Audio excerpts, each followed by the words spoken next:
Mateus capítulo 5, verso 1. Jesus, vendo a multidão, subiu ao monte e, assentando-se, aproximando-se dele os seus discípulos, e abrindo a boca, os ensinava, dizendo: Bem-aventurados os pobres de espírito, porque deles é o reino dos céus. Bem-aventurados que choram, porque eles serão consolados. Bem-aventurados os mansos, porque eles herdarão a terra. Bem-aventurados que têm fome e sede de justiça, porque eles serão fartos. Bem-aventurados os misericordiosos, porque eles alcançarão misericórdia. Bem-aventurados os limpos de coração, porque eles verão a Deus. Bem-aventurados os pacificadores, porque eles serão chamados filhos de Deus. Bem-aventurados os que sofrem perseguição por causa da justiça, porque deles é o reino dos céus. Bem-aventurados sois vós, quando vos injuriarem e perseguirem, e mentindo, disserem todo mal contra vós, por minha causa. Exultai e alegrai-vos, porque é grande o vosso galardão nos céus. Porque assim perseguiram os profetas que foram antes de vocês, antes de vós. Vós sois o sal da terra. E se o sal for insípido, em algumas traduções, e se o sal perder o sabor? Com o que há de salgar, ou como restaurar-lhe o sabor? Em algumas traduções. Para nada mais presta, senão para se lançar fora e ser pisado pelos homens. Esse é o verso-chave onde a gente vai se concentrar. E aí eles prosseguem. Vós sois a luz do mundo, disse Jesus. Não se pode esconder uma cidade edificada sobre um monte, nem se acende uma candeia e se coloca debaixo de um alqueire, mas no velador, e dá luz a todos que estão na casa. Assim resplandeça a vossa luz diante dos homens, para que vejam as vossas boas obras e glorifiquem o vosso Pai que está nos céus. Vamos orar um pouco. Senhor, eu li o teu evangelho, Senhor, e o meu desejo é que, assim como esta palavra, Senhor, tocou o meu coração, eu desejo que ela toque, Senhor, ao coração dos meus irmãos, e que ela alcance, Senhor, a finalidade para a qual tu alcançaste em mim. É o que eu desejo nesta manhã. Amém, Jesus. Graças a Deus. Esse sermão, conhecido como o Sermão da Montanha, ou Sermão do Monte, que contém as bem-aventuranças, ele é um sermão muito conhecido não só pelos cristãos. Ele é um sermão que tem muito conhecimento em muitas pessoas. Gandhi falava dele que, se você permanecesse apenas com esse sermão, você estaria preservando a nata, digamos assim, o conteúdo ético principal que o homem poderia se tornar, alcançar a sua plenitude. Tanto é que Jesus começa em Mateus capítulo 5, ali com os 12, no monte, e quando ele vai terminar lá no Mateus capítulo 7, que são esses 5, 6 e 7, que na minha Bíblia aqui é até vermelha, acentuando a fala de Jesus, quando ele termina lá no capítulo 7, multidões estão dando ouvido à fala dele. Porque o que contém nessa fala de Jesus atrai pessoas por causa da qualidade. Diz o texto que ele falava como quem tinha autoridade. A expressão e o conteúdo da fala do Sermão do Monte é uma expressão muito profunda. Constrói uma fala que toca os corações das pessoas. Então esse sermão, ele não é um sermão cristão em si. Ele é um sermão, digamos assim, do Evangelho. Aquele que carrega uma boa notícia. Aquele que carrega uma essência de uma palavra de verdade, de luz e de sal. Então ele abrange uma universalidade não só para quem é cristão. Ele carrega uma essência que pode tornar aquele que crê e busca Jesus, em busca praticá-lo, em alcançar o que seria a humanidade. Ou seja, o homem poderia, em ouvindo esse evangelho ensinado por Jesus, alcançar a plenitude humana. Então está registrado na Escritura, e não só porque ele está aqui, é propriedade dos cristãos. Muitas pessoas fora do cristianismo reconhecem que aqui está a centralização do que de fato é a essência, não só do cristianismo, mas a essência do que o homem poderia alcançar como plenitude humana. E nele, 5, 6 e 7 de Mateus, como também nos outros evangelhos, aborda diversos assuntos. Jesus começa falando das bem-aventuranças, faz a metáfora do sal e da luz. Depois ele vai para algumas questões de comportamentos, vai falar do adultério, vai falar da lei, vai falar da ansiedade. Então Jesus vai abordar várias questões, com equilíbrio e sempre, né?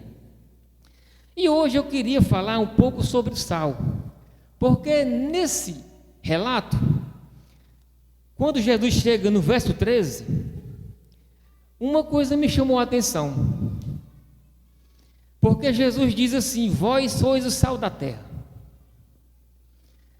Mas quando ele diz assim, dizendo para os discípulos que eles eram o sal da terra, Jesus faz uma indagação muito interessante. Mas se o sal perde o sabor? Se o sal deixa de ter a potência de salgar? Ele faz uma pergunta: como restaurar-lhe o sabor? E aí eu fiquei procurando essa resposta. Alguém aqui já viu algum sal perder sabor? Eu perguntei à dona Mélia, ela disse que já faz 70 anos que está na cozinha, nunca viu um sal perder sabor. Mas eu queria perguntar para a plateia, se alguém já deixou um sal assim, um sal sem sal, um sal sem poder de salgar, um sal insosso. Isso me deixou inculcado. Eu disse: poxa, mas Jesus disse que haveria a possibilidade de um sal perder o sal, a potência de salgar. E eu fiz uma pesquisa na internet. De fato, o nosso sal atual, ele não perde sabor, porque ele já é uma estratificação do sal grosseiro. Então ele é o cloreto de sódio, ele já é o elemento químico em si, esse que a gente usa. Porém, o sal da época não era o nosso, não é igual ao nosso, é aquele extraído do Mar Morto, que abastecia a região da Palestina. Ele não é a essência dos elementos químicos como a gente usa hoje. E aí eu fui pesquisar um pouco mais, e esse sal, ele perdia o sabor. Mas mesmo assim, o sal, ele tinha muitas características. E outra pergunta eu fiz a Jesus no Evangelho, enquanto eu meditava nisso. Eu disse: mas o sal também era usado como se fosse uma geladeira, para dar mais tempo, conservante. Então ele não perdia sabor tão fácil. Sal não era uma coisa que se perdia sabor tão fácil. Por mais que o sal antigo fosse também potássio e magnésio, segundo a pesquisa que eu fiz, ele perdia um pouco de cloreto de sódio, mas ele não perdia sabor tão fácil, porque ele tinha os antigos usavam também o sal para essa outra finalidade. Mas Jesus usa uma propriedade do sal, que é a do sabor. Ele só pega a do sabor, e ele compara aos discípulos a essa finalidade. E eu fiquei perguntando: poxa, Jesus só pegou a finalidade do sal. E é interessante que, enquanto eu pesquisava, fiz outras leituras de como as outras pessoas viam esse texto. Aí as pessoas iam para todas essas características, mas poucas que eu vi iam para essa questão do sabor. Porque o sabor é diferenciado. Você pode usar, aí usavam o sal como purificação, ir para a parte da santidade, ir para o comportamento moral, iam para aquela cristandade vazia e hipócrita. Então você é o sal da terra, você tem que... Pegavam o sal em todas as suas características, outras que ele também tem, mas não pegavam essa que Jesus citou. Vocês têm que dar sabor, mas pode acontecer em não dando. E agora, como restaurar-lhe o sabor? E fica mais dramático o texto quando ele diz que se você não conseguir restaurar o sabor, não presta mais para nada, meu. Não presta mais para nada. Se não para ser lançado fora e pisado pelos homens. Aí o negócio pegou. Porque uma vez que você perde o sabor, ser lançado fora, e esse texto é interessante como ele dá uma ideia de fatalidade.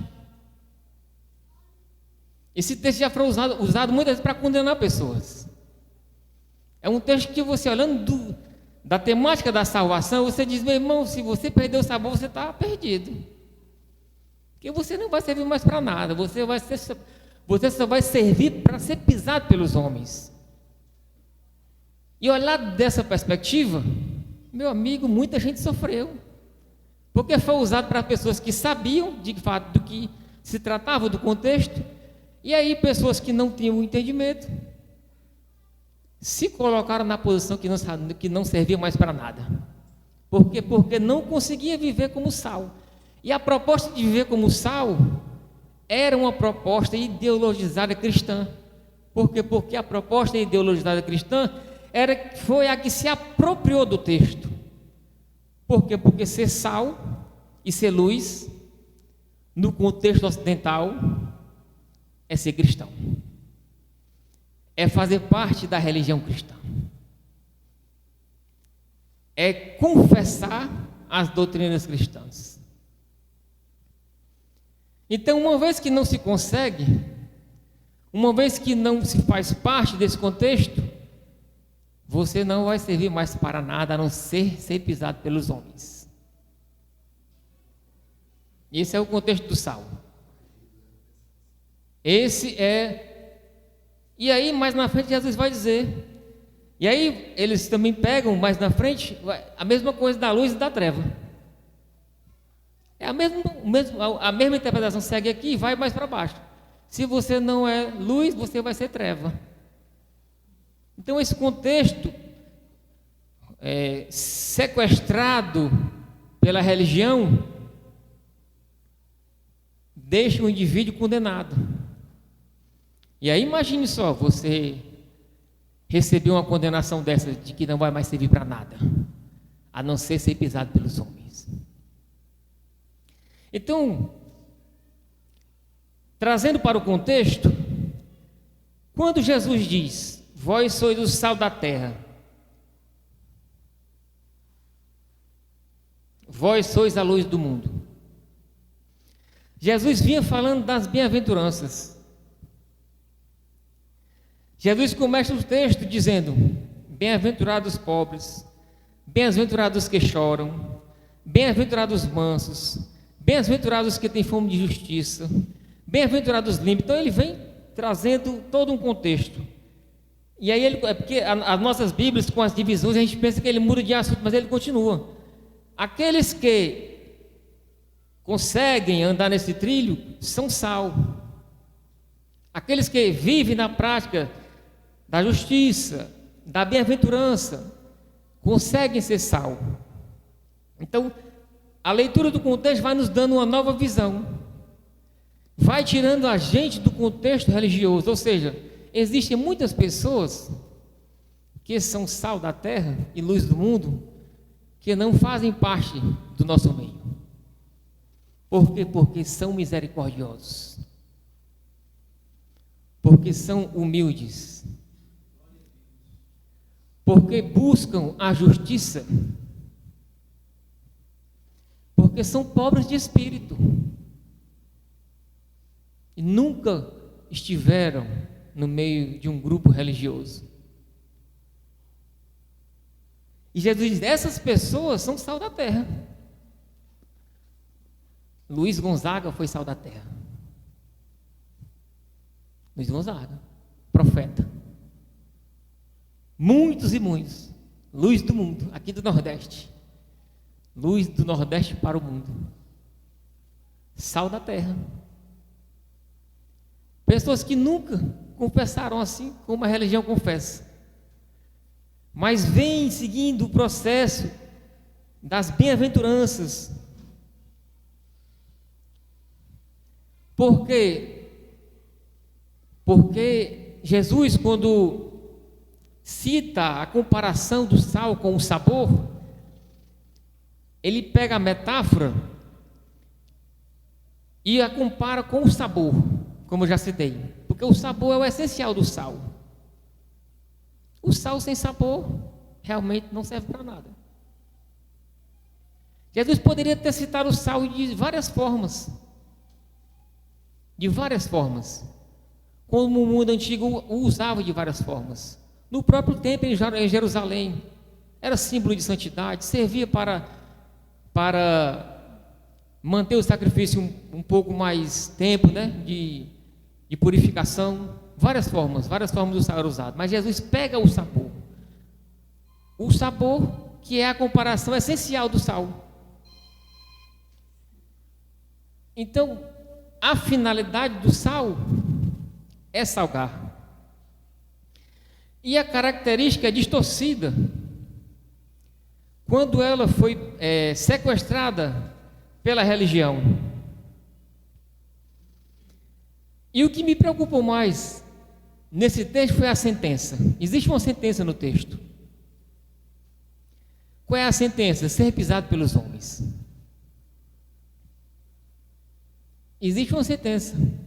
Jesus disse: quando não se consegue restaurar o sabor, ou seja, quando o sal não consegue exercer a sua finalidade, ele não serve mais para nada.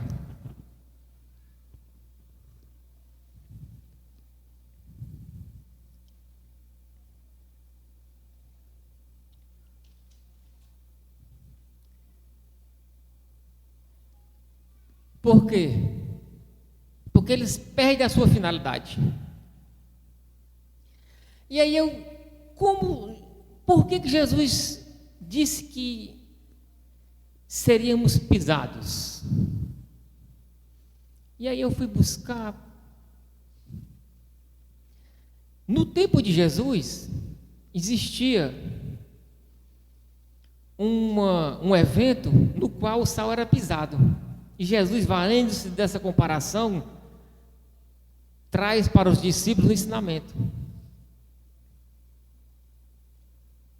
O sal, ele era usado, trazendo do Mar Morto, e era usado em muitas coisas. Mas no templo, a parte que se perdia, que não tinha utilidade, ele era usado nas estradas, jogado fora, por causa de muita lama que se acumulava nas estradas de Jerusalém. E ele justamente era pisado pelos homens, porque ele saía da sua finalidade. Ele acumulava, não tinha onde guardar, e os homens usavam o sal porque ele ficava duro, era como se fosse um tipo de asfalto. Ficava duro, melhorava para as carruagens passarem, para os homens pisarem. E Jesus disse: olha, sal que não tem, ou que está fora da sua finalidade, ele não tem sentido. E ele pega aquela comparação para trazer para os discípulos. Vocês, quando saem da finalidade de vocês perderão o sentido, perde o valor. E aí qual é a importância de fato do sal? Eu perguntei aqui no começo: vocês já viram o sal perder a validade? Para Jesus pouco importa a validade do sal. Hoje o nosso sal não perde a validade, mas ele perde a utilidade. Porque para Jesus o que ele está querendo ensinar é a finalidade. A questão não é sal perder validade, a questão é o sal perder a utilidade. Porque a utilidade do sal só se dá em relação. Sal não é para estar guardado. Sal é para ser usado. Por isso que Jesus disse: vós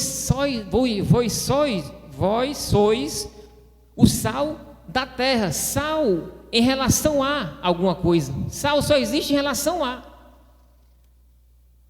Sal só não tem sentido. A sobra só serve para ser lançada fora.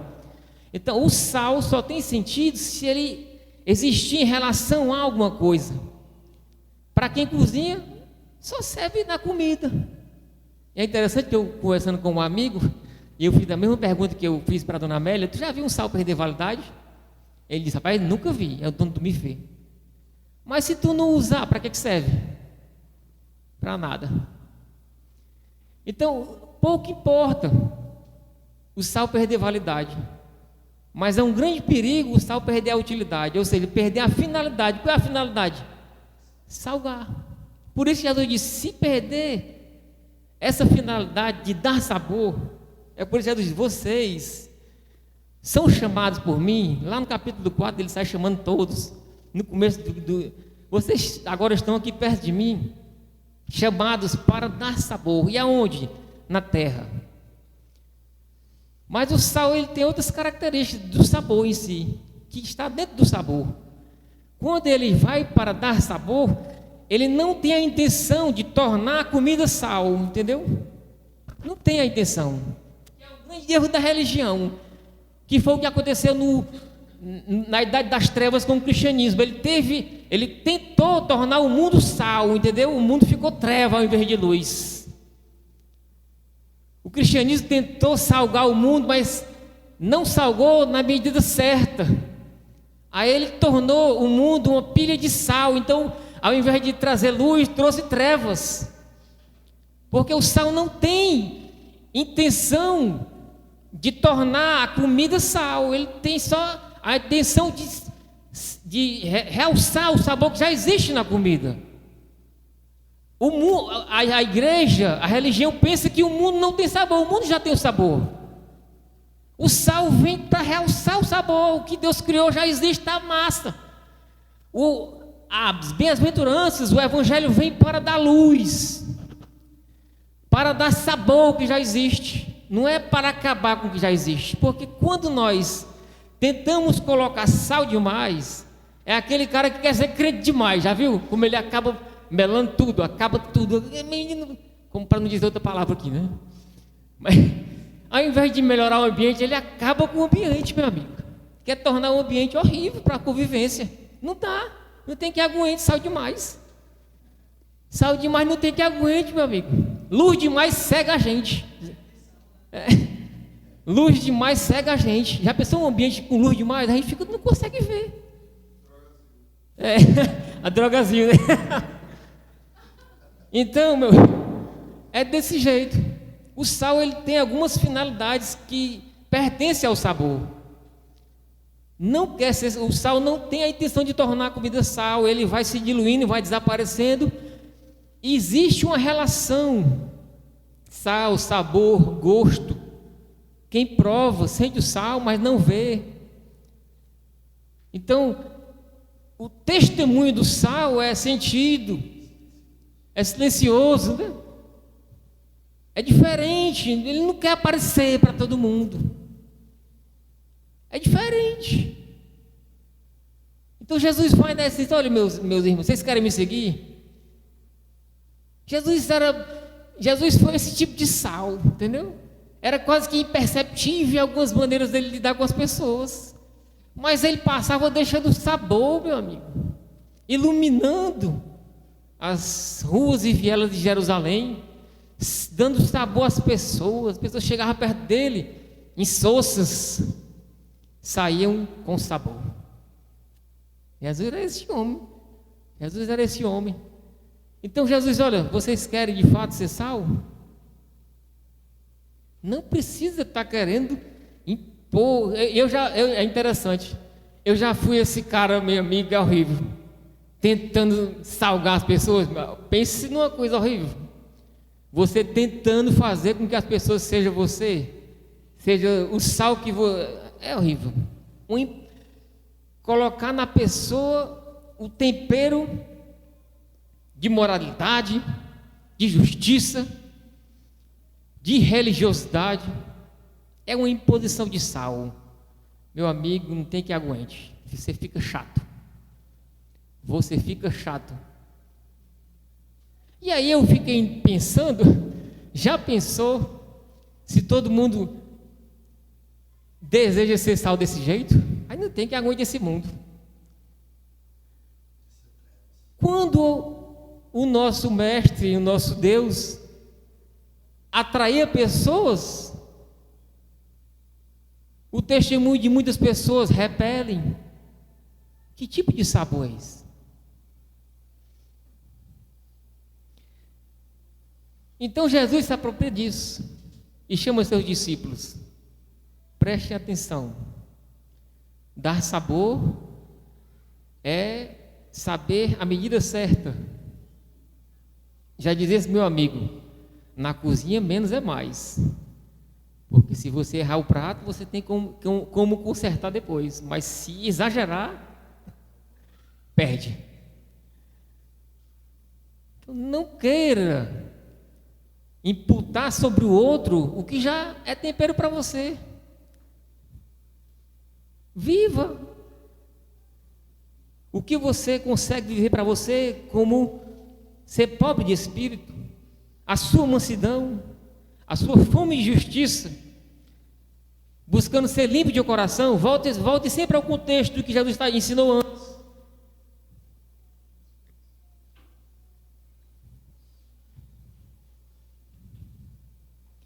Então, assim sendo, meus irmãos, para Jesus não estava interessado na validade do sal.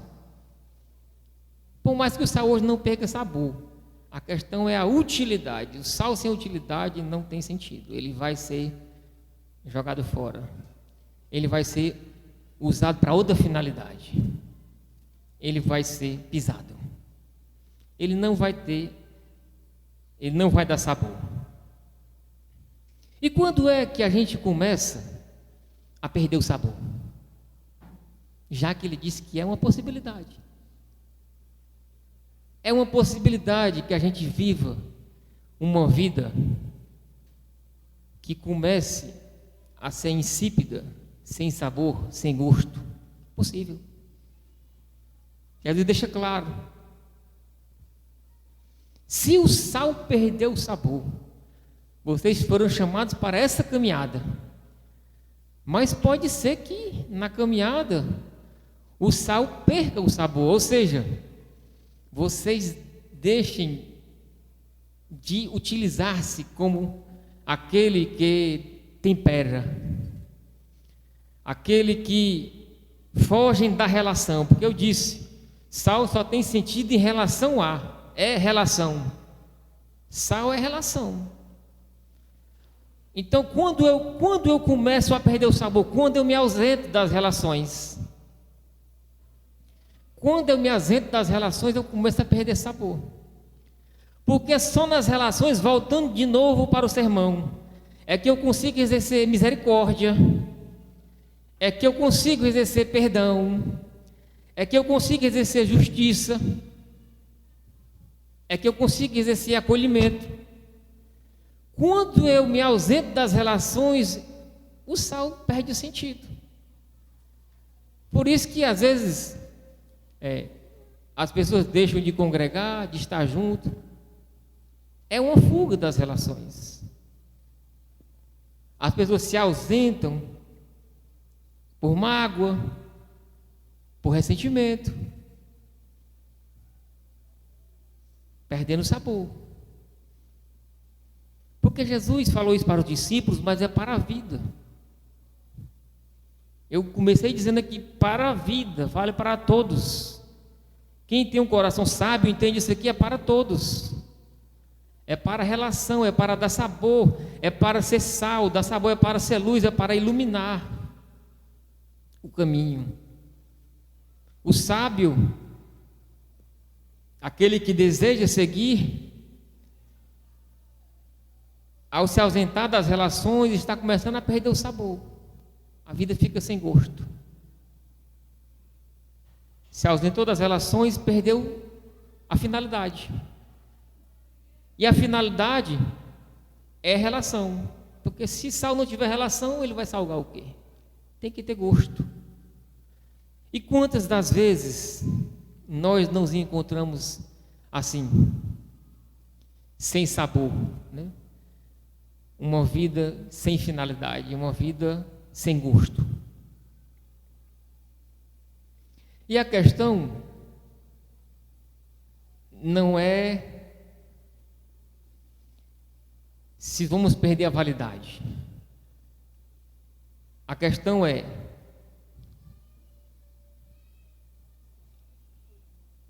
você e eu, né, queremos ser o sal que dá sabor ou o sal que será pisado? Jesus disse que essa é uma admoestação. Nós temos a oportunidade da escolha. Relacionamento com a possibilidade de continuar dando sabor à existência, à vida, às relações. Ou a ausência delas, a fuga, o acolhimento de falta de perdão, de ressentimento, de mágoa, de ódio. E a possibilidade de ser pisado. Fuga de finalidade. Como restaurar o sabor? É a pergunta. Jesus não responde. Como restaurar o sabor de alguém que está fugindo da sua finalidade? Afinal de contas, só ninguém vive. É a finalidade. Estamos juntos e misturados. Juntos e misturados. Como bem disse o Ivo aqui no começo, as relações existem. Nós não podemos viver profundamente com todos e nem rasamente com todos. O equilíbrio, a gente estava falando ali fora, da pitada de sal para cada relação, para cada sabor de vida. No caminho a gente vai aprendendo a dosar as relações. Mas lembre sempre do começo, olha, Jesus nos ensinou ser pobre de espírito, chorar com os que choram, ser manso, fome de justiça, limpo de coração.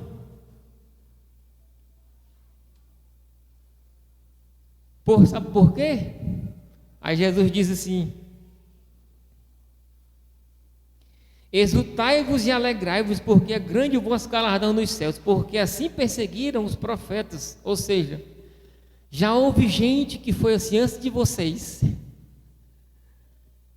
Não é novidade que eu estou falando para vocês. Já houve gente que já seguiu, já foi sal aqui nessa terra. Já houve gente que já foi luz aqui nessa terra e foi perseguido por causa da justiça. Porque para alguns se pensa que foi só daquela época para cá que o evangelho existe, que a luz existe, que o sal existe. Alguns profetas, homens, mulheres, foram sal, viveram vidas que deram sabor à existência. E hoje o nosso desafio é esse. E eu queria que você ficasse de pé. E o meu chamado para nós hoje é esse. Se você veio aqui, e eu não sei como é que está a sua vida, e o sabor dela, mas saiba que hoje é possível restaurar o sabor. É possível restaurar o sabor, porque você pode dar a finalidade certa. Dá a finalidade certa. Por que eu digo que é certa? Porque é aquela que vai trazer vida. Porque é aquela que vai trazer vida, porque é aquela que vai encontrar gosto. Porque é aquela que vai completar. É aquela que vai trazer o elo, o sal, sabor. Então,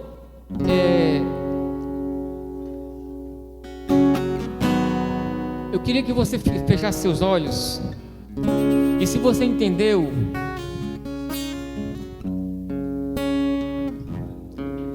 eu desejo que hoje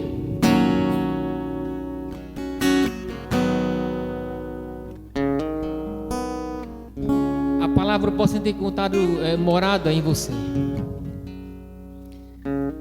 E saiba que a finalidade da existência é essa: trazer sabor à vida. Eu sei que muitas das vezes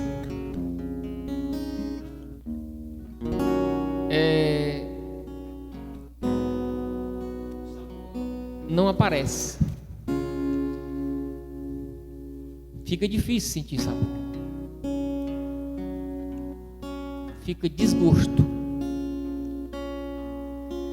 Ou na próxima metáfora,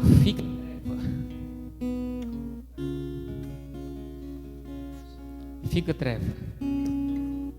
Ou em outra linguagem das Escrituras, a árvore que era para dar fruto não dá, e ela fica correndo o risco de ser cortada e lançada ao fogo. São muitas metáforas que o Senhor ensina, que a existência fica nebulosa, digesta, fica indigesta. Mas não é por causa disso que falta esperança, porque não são mensagens fatalistas, não são. São apenas admoestações que o Senhor ensina. Olha, existe a possibilidade de um coração ficar empedrado, existe, insensível, existe a possibilidade de você morrer espiritualmente, existe. Mas em todas elas, o Senhor pode reverter, pode. O Senhor leva um profeta no vale de ossos secos e pergunta: pode acaso esses ossos reviverem? Olha a pergunta. Pode acaso? Diz Paulo que nós estávamos mortos e Ele nos deu vida. Para quem crê na ressurreição,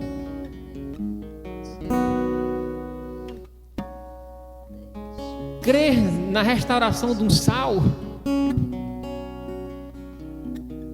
que já perdeu a finalidade, não seria possível?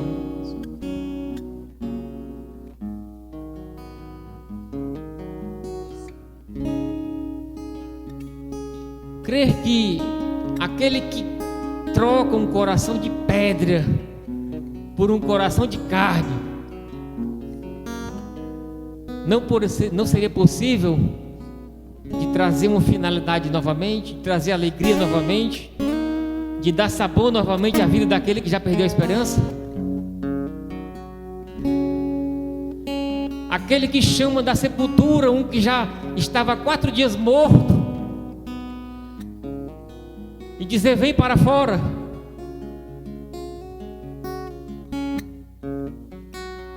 Não seria capaz de trazer um sabor à vida de alguém que já perdeu a esperança, a finalidade de viver?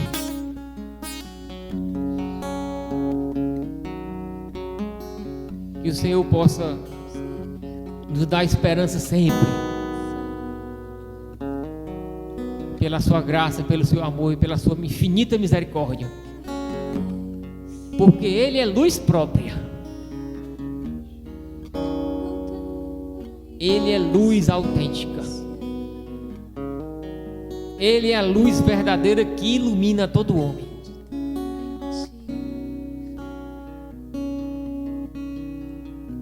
Aleluia, Jesus. Vamos adorar. adorá-lo. E saia daqui com essa consciência